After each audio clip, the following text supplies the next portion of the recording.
ప్రస్తుతం మనం కాకినాడ జిల్లాలోని పిఠాపురంలో ఉన్నాము. ఈ ఆలయం కుక్కుటేశ్వర స్వామి ఆలయం. ఈ ఆలయం పితృకార్యాలు చేయడానికి అత్యంత ప్రసిద్ధిగాంచింది. అసలు ఈ ఆలయం స్థల పురాణం ఏంటి, ఎందుకు ఈ ఆలయం ఇంత ఫేమస్ అయింది, ఈ వీడియోలో తెలుసుకుందాం. పారగయా క్షేత్రం అండి. ఈ యొక్క పెద్ద పాదాలు గయాసురుడు పాదాలండి. ఈ చిన్న పాదాలు విష్ణుమూర్తి పాదములు. ఇక్కడ పితృదేవతలకు ప్రీతిగా పిండ ప్రదానం చేసి ఆ పిండాలు ఈ యొక్క పాదాలు స్పృశించి బయట ఉన్నటువంటి కోనేట్లో వేయడం జరుగుతుంది. అలా చేసినట్లయితే గయాశ్రార్థం చేసిన ఫలితం కలిగి పితృదేవతలు మోక్షాన్ని పొందుతారని చెప్పబడింది. అనుచర భక్తులందరూ కూడా ఇక్కడికి వచ్చి వారి పితృదేవతలకు ప్రీతిగా ఇక్కడ పిండ ప్రదానం చేయడం చాలా విశేషంగా చెప్పబడుతోంది. ప్రస్తుతం మనం కుక్కుటేశ్వర స్వామి ఆలయం ప్రాంగణంలో ఉన్నాము. చాలా ఆహ్లాదకరమైన వాతావరణం ఇది. మనతో ఉన్నారు ఈ ఆలయ దేవాలయ అర్చకులు సుబ్రహ్మణ్య శర్మ గారు. ఆయన అడిగి ఈ ఆలయ ప్రాశస్త్యం ఏంటి, స్థల పురాణం ఏంటో తెలుసుకుందాం. సార్ చెప్పండి సార్, ఈ ఆలయ ప్రాముఖ్యత ఏంటి? శ్రీ గురుభ్యో నమః. శ్రీ రాజరాజేశ్వరి సమేత ఉమా కుక్కుటేశ్వర స్వామి వారి దేవస్థానము పారగయా క్షేత్రం, పిఠాపురం, కాకినాడ జిల్లా. త్రిగయా క్షేత్రాలలో పవిత్రమైన క్షేత్రం పారగయా క్షేత్రంగా విరాజిల్లుతోంది. గయాసురుని ఒక రాక్షసుడు అనేక యజ్ఞయాగాది కర్తవులన్నీ కూడా ఆచరించి తన శరీరం పవిత్రంగా ఉండేలా వరం పొందడము, తద్వారా ఆయన శరీరం చాలా పవిత్రమైన దేహము.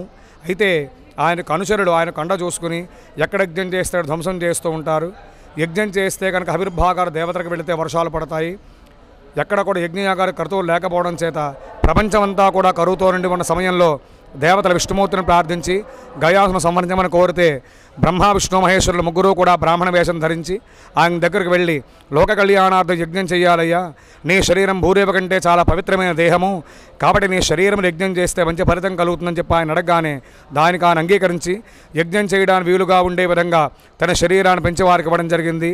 అంటే సరస్సు బీహార్ గై దగ్గర హృదయ భాగం ఒరిస్సా రాష్ట్రం జాజిపూర్ పిఠాపురం పాదాలు వచ్చేలాగా ఆ గై నుంచి పిఠాపురం దాకా తన శరీరాన్ని పెంచి పడుకుంటే శిరస్సు దగ్గర విష్ణుమూర్తి, వక్షస్థలం బ్రహ్మగారు, పాదాల దగ్గర ఈశ్వరుడు ముగ్గురు బ్రాహ్మణ రూపంలో కూర్చొని యజ్ఞం ప్రారంభం చేస్తారు.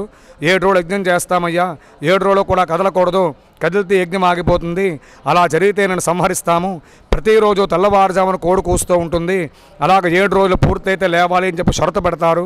6 రోజులైనా సరే గయాసురుడు నిశ్చలంగా అలా ఉండిపోయేసరికి దేవతల విష్ణుమూర్తిని ప్రార్థించి ఇంక ఒకరోజే ఉంది కాబట్టి ఏదో ఒక మాయోపాంచన యజ్ఞాన్ని భగ్నం చేయాలని కోరితే ఆ యొక్క దేవతల అనుజ్ఞ మేరకు వారి కోరిక మేరకు పరమశివుడు తానే స్వయంగా కోడి అవతారం దాల్చి ఇక్కడ అర్ధరాత్రి వేళ స్వామివారే కుక్కరోకో అని చెప్పి కోడి రూపంలో అరుస్తే నిజంగా తెల్లవారుజామైందేమో అనుకుని యజ్ఞం అయిందనుకుని చెప్పి గయాసురుడు లేవడం జరిగింది. దాని కారణం యజ్ఞం ఆగిపోతే గయాసురుణ్ణి ఆఖరి కోరిక ఏదైనా కోరుకోమంటే ఆయన ఏం చెప్తాడంటే, నా శరీరం 3 భాగాలు చేయండి, అవి పడిన ప్రదేశాలు 3, నా పేరు గయాసురుడు కాబట్టి అవి గయాక్షేత్రాలు అవ్వాలి, అక్కడ బ్రహ్మ విష్ణు మహేశ్వరులు మీరు ముగ్గురు ఉండాలి, ఆ 3 గైలలో చనిపోయిన పెద్దలకు ఎవరికైనా పిండ ప్రదానం చేస్తే వారికి మోక్షం మనం కోరుకుంటాడు. అప్పుడు విష్ణుమూర్తి వరకాన్ని అనుగ్రహించి ఆ శరీరాన్ని 3 భాగాలు చేస్తే శిరస్సు బీహార్ గయాక్షేత్రం శిరోగయాక్షేత్రంగా విరాజులుతోంది. అక్కడ విష్ణుబాలం ఉంటుంది. వక్షస్థల భాగం ఒరిస్సా రాష్ట్రం జాజిపూర్, దాని నాభిగయాక్షేత్రం చెబుతారు. అక్కడ బ్రహ్మగారు వేదికగా ఉన్నారు. గయాసురకు పారంపడిన ప్రదేశం పారగయా క్షేత్రంగా విరాజుల్లుతోంది. ఇక్కడ శ్రీ స్వామివారి గయాసుర సంహరణార్థం అర్ధరాత్రి వేళ కోడి రూపంలో లింగ రూపంలో స్వయంభూగా వెలిసి ఉన్నారు. కోడిని కుక్కుటమంటారు. అందుచేత స్వామి కుక్కుటేశ్వర స్వామిగా విరాజులుతూ ఉన్నారు. ఈ 3 గైలలోనూ కూడా పెద్దలకు ప్రీతిగా పిండ ప్రదానం ఇక్కడ చేసినట్లయితే పితృదేవతల మోక్షాన్ని పొందాలని చెప్పి గయాసురుడు వరం కోరుకోవడం చేత చాలామంది వచ్చి ఇక్కడికి పిండ ప్రదానం చేస్తూ ఉంటారు. అదేవిధంగా శ్రీ స్వామివారి నైరుతి భాగంలో దత్తాత్రేయ స్వామివారు స్వయంభూగా వెలిసి ఉన్నారు. పిఠాపురంలో 13వ శతాబ్దంలో సుమతీదేవి రారశరమణే బ్రాహ్మణ దంపతులు చక్కనైన సంతానం కొరకు నిత్యము కూడా స్వామివారిని సేవిస్తూ ఉండేవారు. వారికి అప్పటికే 2 సంతానము. ఆ 2 కూడా అంగవైకల్యంతో ఉండడం చేత చక్కనైన సంతానం కలగాలని చెప్పి రోజు కూడా వారు దత్తుని సేవిస్తూ ఉంటే కొంతకాలం అయిన తర్వాత ఆ స్వామికి అనుగ్రహం కలిగి ఆ స్వామివారే సన్యాస వేషం ధరించి వారింటికి వెళ్ళి భిక్ష స్వీకరించి ఆయన చాలా సంతోషించి ఏం కావాలమ్మా అని అడిగితే ఆమె ఏం కోరుకుంటుందంటే, స్వామి 2 పిల్లలు కూడా అంగవైకల్యంతో ఉన్నారయ్యా, అమ్మాని పిలిచావు కాబట్టి నీవే నాకు సంతానంగా కావాలి అని కోరింది ఆవిడ కోరిక ప్రకారము దత్తాత్రేయ స్వామి వారు శ్రీపాదవల్లభుడు రూపంలో పిఠాపురంలో వారికి ఇక్కడ జన్మించడం జరిగింది. వారికి దర్శనమిచ్చి స్వామివారు దత్తాత్రేయుడు ఇక్కడ స్వయంభూగా వెలిసి ఉన్నారు.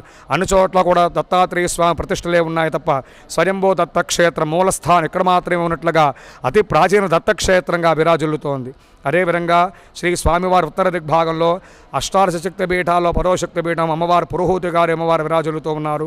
దక్షయజ్ఞం జరిగిన తర్వాత తనూజన శరీరాన్ని విష్ణుమూర్తి తన సుదర్శన చక్రం చేత 18 భాగాలుగా ఖండించగా ఇక్కడ అమ్మవారి శరీర భాగంలో పీఠ భాగం పడిన ప్రదేశము, పెరుదులు పడిన ప్రదేశము అందుచేర పీఠికాపుర క్షేత్రంగా విరాజిల్లుతోంది.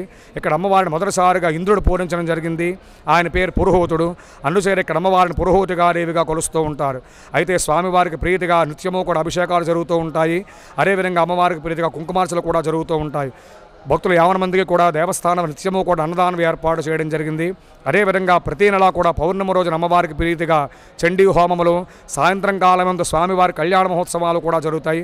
అదేవిధంగా గణపతి నవరాత్రులు, దత్తాత్రేయ స్వామి సప్తాహ దీక్షలు, అలాగే వసంత నవరాత్రులు, దేవీ నవరాత్రులు, మహాశివరాత్రి కళ్యాణోత్సవాలు ఇవన్నీ కూడా ఇక్కడ చాలా విశేషంగా జరుగుతూ ఉంటాయి. కాబట్టి భక్తులు 50 మంది కూడా వచ్చి స్వామివారి దర్శనం చేసుకుని స్వామివారి కృపకు పాత్రులు కావలసిందిగా కోరుచున్నాం. ఇట్లు పారగయ క్షేత్రం, పిఠాపుర క్షేత్రము, కాకినాడ జిల్లా. నా పేరు వింజమూరు సుబ్రహ్మణ్య శర్మ, దేవస్థానం చండీ పారాయణదారు. విన్నారు కదా ఈ ఆలయం ఎంతటి ప్రాముఖ్యత కలిగి ఉందో. ఇక్కడ పితృకార్యాలు చేస్తుంటారు. ఇక్కడ పితృకార్యాలు చేస్తే ఎంతో పుణ్యం లభిస్తుందని చెప్పి మనకి సుబ్రహ్మణ్య శర్మ గారు చెప్తూ ఉన్నారు. సో ఎవరైతే పిఠాపురం వస్తారో తప్పకుండా ఈ ఆలయాన్ని తప్పనిసరిగా దర్శించుకోవాలని చెప్పి సుబ్రహ్మణ్య శర్మ గారు చెప్పుకొస్తున్నారు. వీడియో జర్నలిస్ట్ రామకృష్ణతో కార్తీకోట, పిఠాపురం, మన ఇండియా తెలుగు.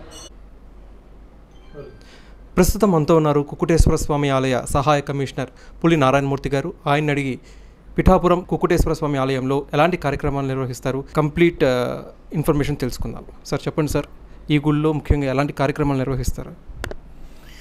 అంటే ఈ కుక్కుటేశ్వర స్వామి దేవస్థానం అనేది అతి పురాతనమైన దేవాలయం అండి. దీనికి దేశం నలుమూల నుండి కూడా ఈ ఆలయానికి భక్తులు ప్రతిదినం కూడా వస్తూ ఉంటారు. అదేవిధంగా ఇక్కడ ఈ స్వామివారి ఆలయంలో ప్రతి సంవత్సరం కూడా మన అమ్మవారి దసరా మహోత్సవాలు అయితేనండి, అలాగే కార్తీక మాసం అయితేనేనండి, అలాగే శివరాత్రికి అత్యంత వైభవంగా ఈ దేవాలయంలో అన్ని కార్యక్రమాలు కూడా వైభవంగా జరుగుతూ ఉంటాయి. దీన్ని పాదగయ క్షేత్రంగా కూడా ఈ దేవస్థానాన్ని పిలుస్తూ ఉంటారు. ఇందులో ప్రధానంగా ఏంటంటే పితృకార్యాలు కూడా ఇందులో చేసుకునే గయాశివుడు ఇక్కడ ఉన్నాడు కాబట్టి వారి యొక్క పాదాలు అంచేత పాదగయ అనే పేరు కూడా ఈ యొక్క దేవాలయానికి వచ్చింది. అదేవిధంగా ఇక్కడ నిత్యం కూడా స్వామివారికి దర్శించుకోవడానికి వచ్చే భక్తులకు కూడా అన్నదానం, ఉచిత అన్నదాన ప్రసాదం కూడా స్వామివారికి నివేదన పెట్టి ఆ తర్వాత భక్తులకి ఎంతమంది వచ్చి అంతమంది భక్తులకి కూడా నిత్య అన్నదాన ప్రసాదం కూడా ఇక్కడ జరుగుతూ ఉంటుంది. అలాగే ప్రతినిత్యం కూడా స్వామివారికి ఉదయం మహారాజా వారి పేరు మీద ఈ యొక్క దేవాలయంలో ప్రథమ పూజతో ప్రారంభమై అలాగే భక్తులందరూ కూడా అభిషేకాలు, అలాగే అమ్మవారి కుంకుమ పూజలు కూడా ప్రతిరోజు కూడా ఈ ఆలయంలో చేసుకోవడం అనాదిగా వస్తుంది. అలాగే మన యొక్క శివ పాద వల్లభ స్వామి కూడా ఇక్కడ ఈ దేవస్థానంలో ఉన్నారు. వారు కూడా భక్తులు సుదూర ప్రాంతం నుండి వచ్చి ప్రతినిత్యం కూడా శ్రీపాద వల్లభుని కూడా దర్శనం చేసుకోవడం జరుగుతుంది. అలాగే దేవాలయ ధర్మాదాయ శాఖ తరపున ఇక్కడ అనేక అభివృద్ధి కార్యక్రమాలు కూడా మేము చేపట్టడం జరుగుతుంది. అలాగే భక్తులకు వచ్చే సుదూర ప్రాంతం నుంచి వచ్చే భక్తులకి వసతి సముదాయాలు అయితేనండి, అలాగే వారికి కావాల్సినటువంటి ఇక్కడ ఏదన్నా పితృకార్యాలు చేసుకోవడానికి కూడా కొన్ని షెడ్లు ఏర్పాటు చేయడం ఇవన్నీ కూడా మేము, అలాగే ఈ యొక్క ఆలయంలో అతిపెద్ద కోనేరు ఉంది. ఆ కోనేరులో కూడా ఈ యొక్క కార్యక్రమాలన్నీ చేసుకుని స్వామివారిని దర్శించుకోవడం కూడా జరుగుతూ ఉంటుంది. దానికి తగ్గట్టుగానే భక్తులకు తగ్గట్టుగానే మేము అన్ని ఏర్పాట్లు కూడా ఈ ఆలయంలో చాలా భక్తులు మెచ్చే విధంగా అన్నప్రసాదం అయితేనండి, స్వామివారి దర్శనాలు అయితేనండి, అమ్మవారి దర్శనాలు, పులియూతిగా అమ్మవారు కూడా 10వ శక్తిపీఠం ఉంది. మన దేశంలోనే శక్తిపీఠాలు 10 ఉన్నాయి. అందులో 10వ శక్తిపీఠం కూడా ఈ యొక్క ఆలయంలో ఉన్నది కాబట్టి భక్తులందరూ కూడా ప్రతినిత్యం కూడా అమ్మవారిని స్వామివారిని దర్శించుకుని నిత్య అన్నదాన ప్రసాదంలో కూడా సేకరించి, అలాగే భక్తులు కూడా ఇచ్చే విరాళాల మీద కూడా ఈ అన్నప్రసాద వితరణ కూడా ప్రతినిత్యం జరుగుతూ ఉంటుందండి. అందుచేత భక్తులందరూ కూడా వచ్చి స్వామివారిని దర్శించుకుని మీ ద్వారా కూడా నేను తెలియజేసుకున్నాను. ఈ ప్రముఖ క్షేత్రాన్ని వచ్చి దర్శించుకోవాల్సింది కూడా కోరుకున్నాను. చూశారు కదా, కుక్కుటేశ్వర స్వామి ఆలయం కంప్లీట్ ఇన్ఫర్మేషన్ మనకి పులి నారాయణమూర్తి గారు ఇచ్చారు. ఎవరైతే పిఠాపురం వస్తున్నారో కంపల్సరీగా ఈ ఆలయాన్ని సందర్శించి పుణ్యం మూటగట్టుకోవాలని కోరుకుందాం. అలానే ఇక్కడ పితృకార్యాలకి ప్రసిద్ధి చెందింది. ఎవరైతే పితృకార్యాలు చేయాలనుకుంటున్నారో వాళ్ళు పిఠాపురం వచ్చి ఇక్కడ కార్యక్రమాలు నిర్వహిస్తే పితృదేవతలకి నిజంగా చాలా పుణ్యం చేకూరుతుందని చెప్పి ఇక్కడ అందరూ కూడా విశ్వసిస్తారు. వీడియో జర్నలిస్ట్ రామకృష్ణతో కార్తీకోట, పిఠాపురం, మన ఇండియా తెలుగు.